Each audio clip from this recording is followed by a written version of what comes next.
knows. Kwa hiyo huyo mtu ataweza kuzima mshumaa kwa sababu ana uwezo wa kushirikiana na vitu vinavyoonekana na vitu visivyoonekana. Umeona? Hiyo ndo tofauti ambayo hiyo. Kwa hiyo watu wengi hawawezi kufanya hicho alichokifanya huyo mtu kwa sababu hawana uwezo wa kushirikiana. Umeona? Kwa hiyo mtu ataona kama vile mtu kuzima mshumaa bila kupuliza ni kitu cha ajabu, lakini sio kitu cha ajabu kwa sababu ukituni akili yako ina uwezo wa kucommand chochote. Ndio pale niliposema kwamba kilichofanyika kwenye ujasusi wa kumtawala mwanadamu, unaondolewa uwezo wako na ukuu wako. Ili sasa ubaki empty, ubaki unategemea material things au external things. Umeona? Lakini kila mtu ndani ya mwili wake na ukuu wake ana huo uwezo. Kwa hiyo sio tu huyo mtu mmoja. Kuna watu unajua wako connected sana na ulimwengu kuliko watu wengine. Na unakuta wenyewe hawajui kama wako connected kiasi hicho. Kwa hiyo kinachokosekana ni kwamba watu wametolewa kwenye connectivity, wamepelekwa kwenye separation. Hiyo ndio shida ambayo ipo. Sasa ukishatolewa kwenye connectivity ukapelekwa kwenye separation, yani umetawanywa, lazima uwe na kitu ambacho unakitegemea. Lakini ukirudi kwenye connectivity huhitaji kutegemea chochote. Kuishi kilimwengu katika ulimwengu ambao unaishi wewe. Yapaswa kujifunza au ni automatic tu inakuja kwamba unajikuta wewe ni mlimwengu? Kwanza watu wanatakiwa waelewe. Kuna watu ambao wanajifunza, ni njia yao ya kujifunza. Na kuna watu ambao hawajifunzi, ni wito wao wa kuwa hapo. Hivi ni vitu viwili tofauti. Ndio maana kila mtu ana wito wake kwenye ulimwengu.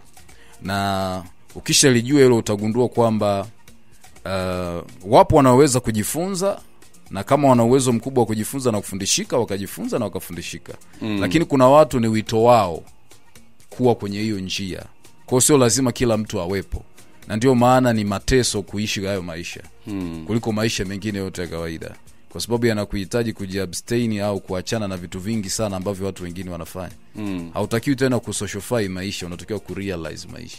Sasa hiyo ndio shida iliyopo. Yeah. Lakini kuna uwezekano wa kuishi kilimwengu. Inawezekana ukiwa na uwezo mkubwa wa kujifunza na kufundishika. Shida ni kwamba watu wanatamani kwenda kishabiki. Sasa unatakiwa uwe mtafuta njia ili kwanza uwezo mkubwa wa kujifunza na kufundishika. Hii elimu ya kilimwengu inatoka wapi? Inatoka ulimwenguni, na wewe unayo, kila mtu anayo hapa. Ila ni hujawahi kutune tu kwenye hilo darasa.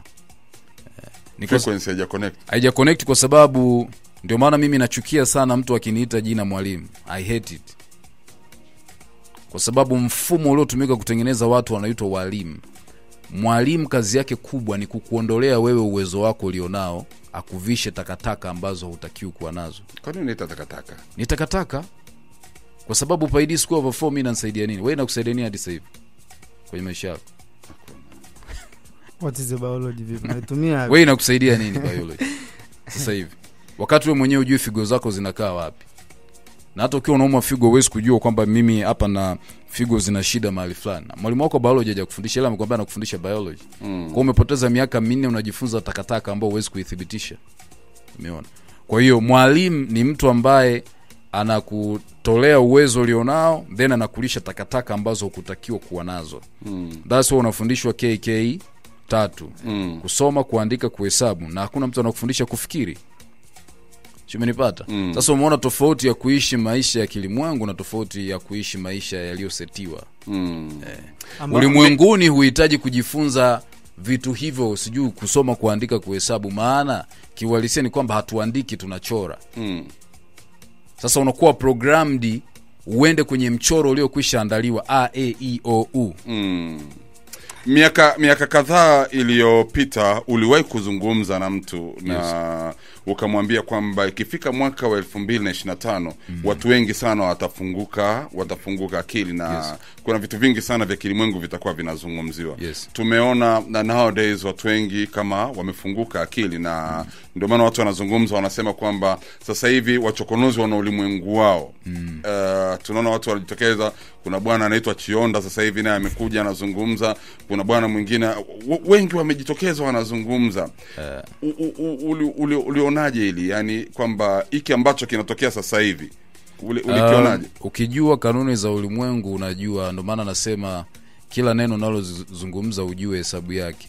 Ukijua kanuni za kulielewa anga, kulielewa jua, kulielewa maji, kuelewa energy, unajua kila kitu. Yaani unaishi kesho, unaishi kesho kutwa, unaishi juzi, vyote unaviishi hapa. Kwa una uwezo wa kuona vitu vyote hivyo. Wala uhitaji kwenda mahali kusoma.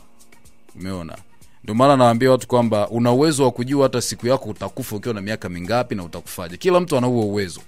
Ila ni kwa sababu hujawahi kutune in. Umeona? So ukiangalia mzunguko mzima wa ulimwengu mwaka huu na kuendelea, lazima mambo kama haya yatokee. Yeah. Ingawa tukifika 2030 yatatokea machafuko ya uelewa. Yes. Kwamba tutaelewana au inakwaje? Kutakuwa na bato kwa sababu watu watakuwa wanatoka jela, wanatafuta sehemu ambayo watakuwa huru, lakini sehemu ambazo wanadhani wanaenda kuwa huru ni jela ile ile inawarudisha jela. Kwa hiyo ikifika 2030 watu watajikuta wako confused kwa sababu hakuna mtu ambaye amewasaidia kuelewa. Sasa hivi watu sio kwamba wanaelewa, sasa hivi watu wanashangaa. Umenipata? Na wanaposhangaa wanakuwa na uwezo wa kupiga kelele. Umeona? Sasa lazima itatokea resistance kwa sababu hata watu ambao wako kwenye jela watatamani kwenda huku ili wawarudishe watu waliokuwa jela. Kwa watatumia kanuni nyingine kuwarudisha jela. Kwa hiyo tukifika huko 2030 kutakuwa na machafuko ya uelewa. Yeah. Zamani nikiwemo mimi binafsi, yes, nilikuwa naamini nikiaju au kuuliza kuhusiana na dini napata dhambi. Lakini sasa hivi tunaona kila mmoja anauliza na kujitafakari kwamba hivi dini ni kweli? Dini tumeletewa? Uelewa ni kwamba tunavyozidi kwenda ndio hayo machafuko yanakuja, kwamba sasa hivi watu watakuwa wana argue sana, au ni kitu gani? Yes, watu watakuwa na argue kuhusiana na uelewa wa nani hiyo jela, na ite tu wazi jela ya kidini. Na huko tunakoelekea ambao wako kwenye jela ya kidini watakuwa wanapambana watu wasiwakimbie kwenye jela yao. Na hawa wanaotoka jela na wenyewe hawajui wanatakiwa kwenda wapi, kwa sababu wamezoeshwa kuwa tegemezi. Kwa hiyo hawawezi tena kujitegemea. Kwa hiyo watakuwa wanatafuta mtu mwingine wa kumtegemea. Kama wengine wananipigia simu wananiambia wanataka kuwa wanafunzi wangu, naambia mimi sijawahi kuwa mwalimu, wala sitaki kuwa na mwanafunzi yoyote, wala sitaki mfuasi yoyote. Kwa sababu unatakiwa utumie akili yako mwenyewe na uwezo wako mwenyewe kurealize.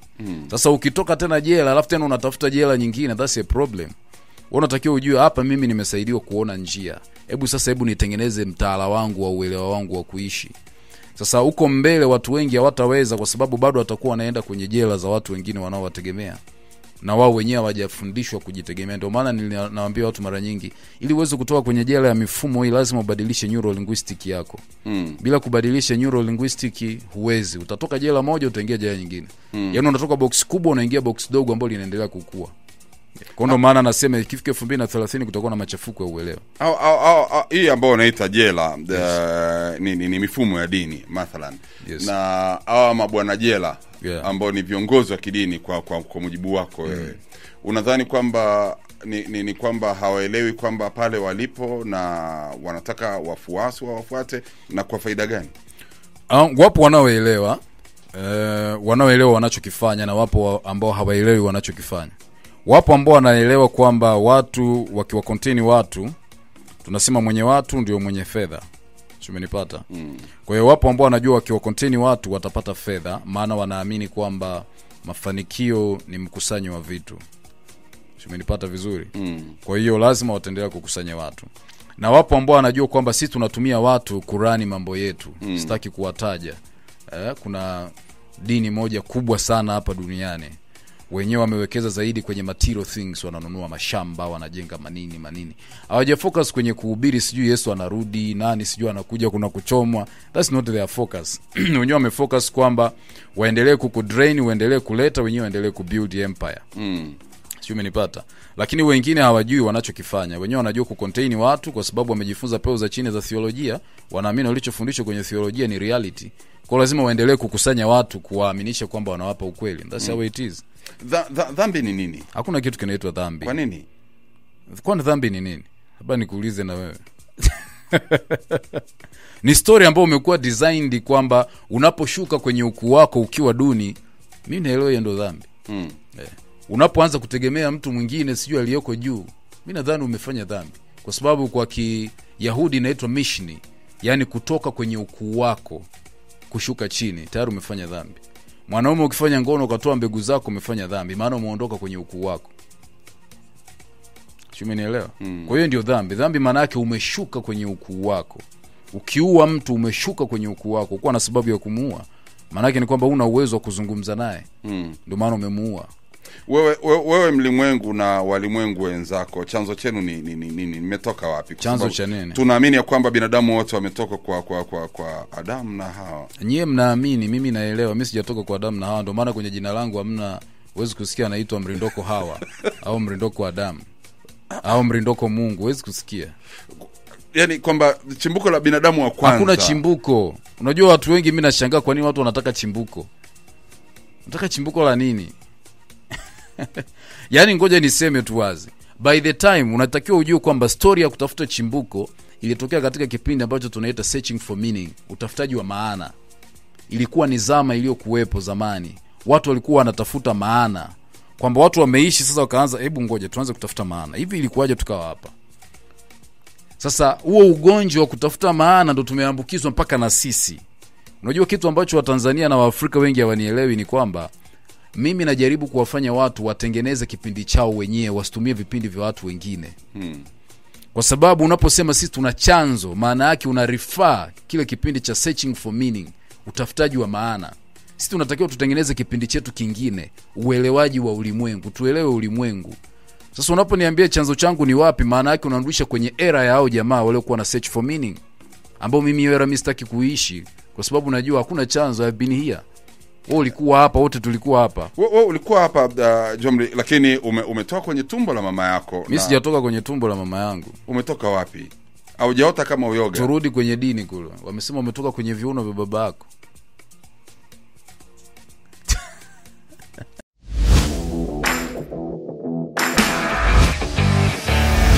What knows?